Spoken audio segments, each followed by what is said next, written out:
అందరికీ నమస్తే. నా పేరు Sudha. Welcome to sweet home cute family. అందరూ ఎలా ఉన్నారండి? మీరందరూ బాగుండాలని మనస్ఫూర్తిగా కోరుకుంటున్నాను. ముందుగా మీ అందరికీ ఒక చిన్న రిక్వెస్ట్ అండి.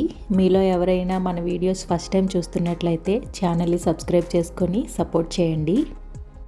ఆల్రెడీ సబ్స్క్రైబ్ చేసుకున్న వాళ్ళైతే వీడియోని ఫుల్గా చూసి లైక్ చేయండి. మీరిచ్చే ఒక చిన్న లైక్ నాకు ఎంతో మోటివేషన్గా ఉంటుంది. Thank you very much. ఇంకా వీడియోలోకి వెళ్ళిపోతే, ఏంటి పండగలకి పుణ్యాలకి సర్దాల్సింది సుధా, ఇప్పుడు సర్దుకుంటుంది ఏంటా అనుకుంటున్నారా? ఈ పెరుగు డబ్బాల కోసం ఇప్పుడు సర్దాల్సి వచ్చిందండి. ఇప్పుడు ఈ పెరుగు డబ్బాలు ఉన్నాయి కదా, ఇవి మేము వీక్లీ ఒకటి తెచ్చుకుంటాం అనమాట. మాకు సరిపోతుంది కరెక్ట్గా. 1 లీటర్ డబ్బాలు అవి. అంటే మా హస్బెండ్కి బాబుకి, నేను ఎప్పుడో రేర్గా తింటూ ఉంటాను కాబట్టి వాళ్ళిద్దరికీ వీక్ ఒకటి సరిపోతుంది. ఇప్పుడు ఈ డబ్బాలన్నీ ఎక్కువైపోయినాయి అనమాట. పెరుగు అయిపోయిన వెంటనే వాటిని పడేయాలనిపించట్లేదు అనమాట. అంటే కొంచెం ఆ ప్లాస్టిక్ అనేది గట్టిగానే ఉంటుంది. ఒప్పుకుంటాను, ప్లాస్టిక్ వాడడము అంత మంచిది కాదు, బట్ ఇది చాలా గట్టిగానే ఉంటుంది. ఊరికే పడేయడం ఎందుకు, ఏవో ఒక సరుకులు వేసుకోవచ్చు కదా అని చెప్పి అలా ఉంచాను. కొన్నింట్లో అయితే సరుకులు వేసి ఉంచాలండి, కొన్ని అయితే చాలా ఖాళీగానే ఉన్నాయి. ఇంకా మా హస్బెండ్ వాటిని ఏదైనా చేద్దాంలే బయటికి ఎందుకు అన్నోటి పెట్టుకున్నా అంటే ఇంక తీసి సర్దుతున్నా అనమాట. ప్లాన్ ఏంటంటే వాటిల్లో మొక్కలు వేద్దామని అనుకుంటున్నాము. అందుకని ఎన్ని ఉన్నాయో తీద్దాం అని చెప్పి అన్నీ తీసా. ఎలాగో తీసా కదా అని చెప్పి అన్నీ సర్దుతూ ఉన్నాను. అప్పుడప్పుడు సర్దుకోవడం కూడా మంచిదేలేండి. ఎప్పుడో తెచ్చుకొని వదిలేస్తూ ఉంటాము, అవి అసలు గుర్తే ఉండదు. ఇప్పుడు నేను చూపించిన సూప్ ప్యాకెట్స్ అయితే ఎప్పుడు తెచ్చామో కూడా గుర్తులేదు. అవి ఆ డబ్బాల్లోనే ఉండిపోయాయి అలాగా. ఇదేమో పెసరపప్పు, అది ఉంటుండగానే ఇంకొకటి తెప్పించాను నేను. ఇప్పుడు ఆ 2 కలిపి ఒక దాంట్లో పెట్టేశాను అనమాట.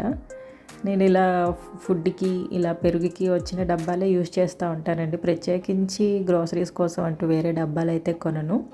ఇప్పుడు ఆ పెసరపప్పు అది పెట్టాను కదా, బ్యాక్ సైడ్ పెట్టాను. అలాంటివి నా దగ్గర ఒక సెట్ ఆఫ్ 10 ఏమో ఉన్నాయి అంతే. మిగిలినవన్నీ దేనికైనా వస్తే అవి తీసుకొచ్చి వాడుతూ ఉంటాను అనమాట.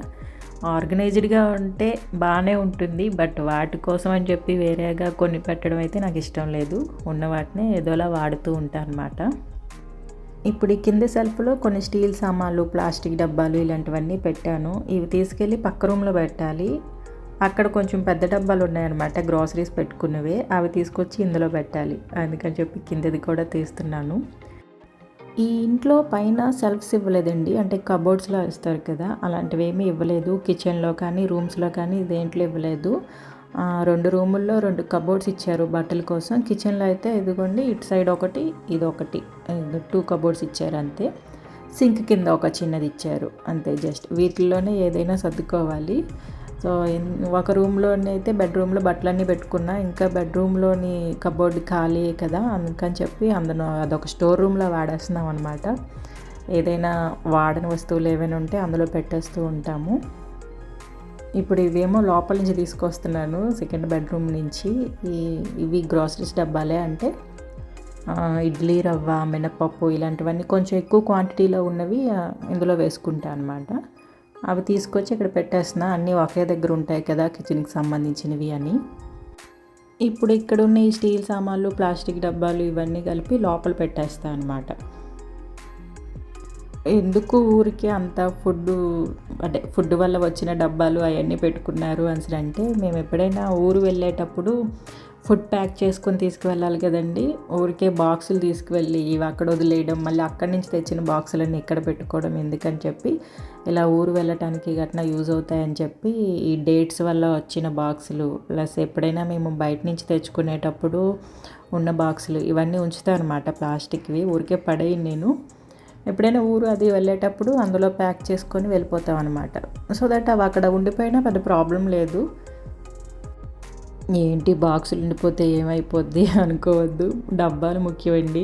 ఎందుకంటే ఇంట్లో ప్రతిదానికి ఏంటి డబ్బా అయినా కదా వదిలేలేము, ఒక మెమొరీ ఉంటుంది కదా ప్రతిదానికి. సో అలా అంత ఈజీగా దేన్ని వదిలిపెట్టలేము.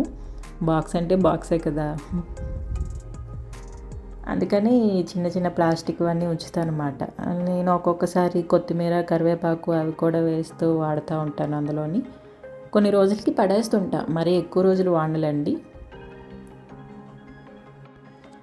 కొన్ని నేనే అన్నీ సర్దుతూ ఉంటా, క్లియర్ చేస్తూ ఉంటా. కొన్నింటికి అన్నీలు ఉండాలన్నమాట. ఏం ఉంచాలి, ఏం పడేయాలి అనే వాటికైతే మా హస్బెండ్ పక్కా ఉండాలి. ఇప్పుడు నేను సర్దుతున్న పైన సెల్ఫ్ ఉంది కదా, అది అలాంటిది అనమాట. అందులో వైర్లు, ఏవేవో చిన్న చిన్న సామాన్లన్నీ ఉన్నాయి. అవి కొంచెం మా హస్బెండ్కి సంబంధించినవే. అదేమైనా తీయాలి అంటే ఖచ్చితంగా అన్నీలు ఉండాల్సిందే. ఇప్పుడు ఈ వాటర్ టిన్స్ ఎందుకు ఉంచాను అంటే, ఎప్పుడైనా లోకల్లో ఏదైనా చిన్న టూర్కి అలా వెళ్ళేటప్పుడు బాబుకి వాటర్ది తీసుకువెళ్ళటం కోసం అని చెప్పి ఉంచాను. ఇంక ఇవేమో అల్యూమినియం పాత్రలు ఎప్పుడో మా హస్బెండ్ జాబ్కి వచ్చినప్పుడు తీసుకొచ్చారంట. బాగానే ఉన్నాయండి, గట్టిగా ఉన్నాయి. కాకపోతే లోపలంతా బ్లాక్గా అయిపోయింది. ఇప్పుడు అంత మంచిది కాదని కూడా అంటున్నారు కదా. సో కుక్కర్ కూడా పాడైపోయింది. ఇవి మార్చి వేరే కుక్కర్ తీసుకుందామని పక్కన పెట్టాను వాటిని. ఏదైనా కదపకపోతే ఏమీ కనిపించదండి, కదిపాము అంటే మాత్రం ఎన్ని కనబడతాయో తెలియదు. ఇంకా అన్ని సరుకులు నింపాగా ఏమైనా బ్యాలెన్స్ ఉంటే అవి ఒక ఇలా బ్యాగ్లో పెట్టి వాటిని ఇక్కడే పెడతాను అనమాట.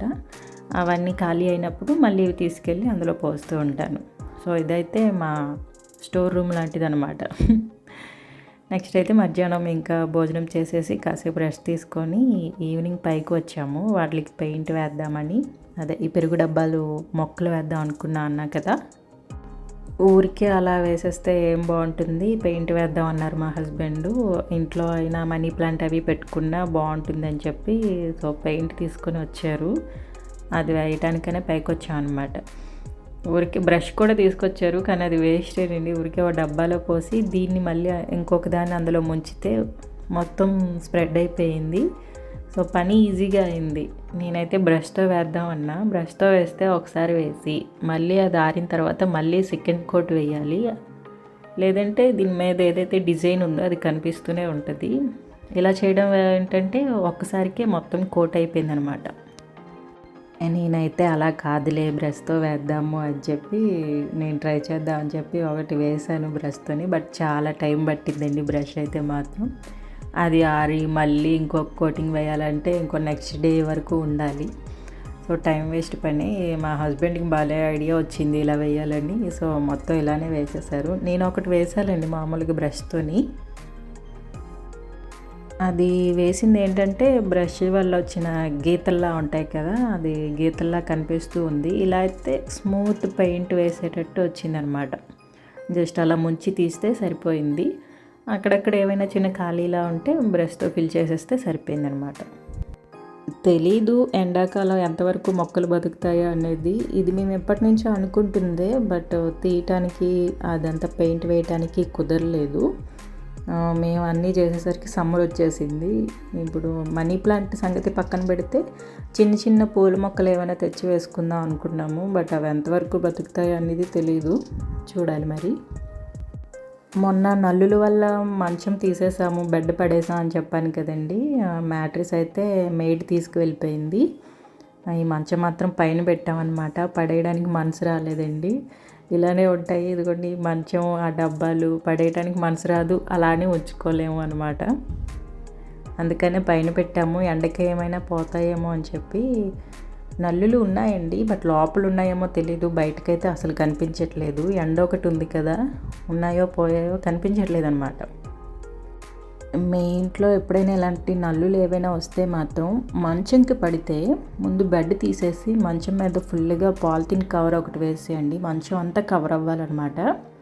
అంటే ఇలా కింద వరకు డ్రాప్ అయ్యేలాగా ఉండాలి. అలా కవర్ అయిన తర్వాత దానిపైన బెడ్ వేసుకోండి. సో దట్ దానివల్ల ఏంటంటే నల్లులు బయటకు వచ్చిన ఆ కవర్ మీద అవి నడవలేవు, కింద పడిపోతూ ఉంటాయి. సో మనకు కనిపిస్తాయి కాబట్టి ఈజీగా చంపేయచ్చు. లేదంటే అంత ఈజీగా బెడ్ వరకు స్ప్రెడ్ అవ్వవు అనమాట. మేము హాస్టల్లో ఉండేటప్పుడు ఇదే చేసాము. నాకు అప్పుడు గుర్తు రాలేదు ఆ విషయం. మంచం అయితే తెచ్చి పైన పడేసాను నేను. ఇది పైన పెట్టడం కూడా మంచిదే అయిందిలేండి, ఈ పని కోసం పనికొచ్చింది. చక్కగా పెయింట్ చేసుకుంటున్నాం దీని మీద. మా హస్బెండ్ అయితే అన్నిటికీ వేసేస్తున్నారు. ఇప్పుడు ఇది ఆరిపోయిన తర్వాత నేను ముగ్గులు వేస్తాను అనమాట దీనికి. అది ఎన్ని రోజులు పడుతుందో ఇంకా తెలియదు. ఇవి ఆరాలి, ఆ తర్వాత మళ్ళీ వైట్ పెయింట్ తెచ్చి ముగ్గులు వేద్దామని చూస్తున్నాం. బట్ చూడాలి ఎన్ని రోజులు పడుతుందో అనేది. ఇవి ఒక 2 days ఉంచి నేను తీసేసానండి, తర్వాత ఆరిపోయినాయి బాగా. ఇంకా వీటికి వేయగా కొంచెం పెయింట్ ఉంటే మా హస్బెండ్ దాన్ని మంచంకి వేద్దాము, ఆ పెయింట్లో పడి చచ్చిపోతాయేమో లేదా ఆ పెయింట్ స్మెల్కి రాకుండా ఉంటాయేమో అని చెప్పి మంచంకి వేద్దామని ట్రై చేశారంట. బట్ ఏంటంటే ఆ పెయింట్ ఫుల్గా పీల్చేస్తుంది ఆ కాట్ ఏదైతే ఉందో అది. ఇప్పుడు ఈ మంచం ఉంది కదా, మొత్తం పీల్చుకుంటుంది లోపలికి, వేసినా వేస్ట్ అయిపోతుంది. ఎక్కడ వేసింది అక్కడే ఉండిపోతుంది అనమాట, అలాగ లోపలికి పీల్చేసుకుంటుంది. సో మనం పెయింట్ పెద్ద డబ్బా తెచ్చి దాని మీద పోసినా కూడా ప్రయోజనం ఉండదు. తిని వేసిన తర్వాత ఒకటి వచ్చింది బయటికి, అప్పుడు దాని మీద పెయింట్ వేస్తే చచ్చిపోయింది. మరి లోపల ఏమైనా ఉంటే అలా చచ్చిపోతాయేమో చూడాలి. బట్ తను తెచ్చిన పెయింట్ సరిపోదని చెప్పి సగం వేసి ఆపేశారంట. ఈ మంచాన్ని ఆ నల్లుల బారి నుంచి తప్పించడానికి ఎన్ని విధాలుగా ట్రై చేయాలో అన్ని విధాలుగా ట్రై చేసామండి. బట్ ఉన్నాయో లేదో అనేది తెలియట్లేదు. మళ్ళీ కిందకి తీసుకువెళ్తే ఎక్కడ మళ్ళీ స్ప్రెడ్ అయిపోతాయో అనే బాధ, అందుకనే దాన్ని పైనే ఉంచేసాము. ఇంకా అది ఎన్ని రోజులు అలా ఉన్నా వేస్ట్ అని చెప్పి మెయిడ్కి అడిగితే తీసుకెళ్తా అంది. బట్ తను కొంచెం టైం కావాలంది, అంటే వాళ్ళ ఇంట్లో ఖాళీ లేదంట, ప్రజెంట్ ఖాళీ అయిన తర్వాత తీసుకెళ్తా అని చెప్పింది. అందుకని అక్కడే పెట్టి ఉంచాంలేండి. పెయింట్ అయితే వేస్ట్ అయింది ఆ రోజు. అలాగా మెల్లగా ఈవినింగ్ కూడా అయిపోయిందండి. కొంచెంగా చీకటి పడుతుంటే ఇంకా తన కిందకి రాలేదని నేను బాబు తర్వాత పైకి వచ్చాము. ఆ రోజు సూర్యుడు ఉన్నాడండి, ఎంత మంచి కలర్లో ఉన్నాడంటే అసలు మిరపపండు అంటారు కదా, ఆ కలర్లో ఉందన్నమాట. ఎంత బాగున్నాడో సూర్యుడు. నేను మీకు ఇప్పుడు చూపిస్తాను. కెమెరాలో అంత బాగా క్యాప్చర్ అయిందో లేదో నాకు తెలియదు, కానీ చూడడానికి మాత్రం చాలా ప్లెజెంట్గా అనిపించింది అనమాట. చాలా మంచి రెడ్ అనమాట. నాకు అది ఆ రెడ్ చెప్పడం కూడా రావట్లేదు. ఆరెంజ్ రెడ్ మిక్స్ అయితే ఎలా ఉంటుందో అలాగా కనిపించింది. చాలా బాగా అనిపించింది. ఇక్కడితో ఈ వీడియో ఎండ్ చేస్తున్నానండి. మీకు కనుక వీడియో నచ్చినట్లయితే లైక్ చేయండి, షేర్ చేయండి, ఛానల్ని సబ్స్క్రైబ్ చేసుకోండి. నెక్స్ట్ వీడియోలో మళ్ళీ కలుద్దాం. అంతవరకు సెలవు. Thanks for watching. Thanks for your time. Bye.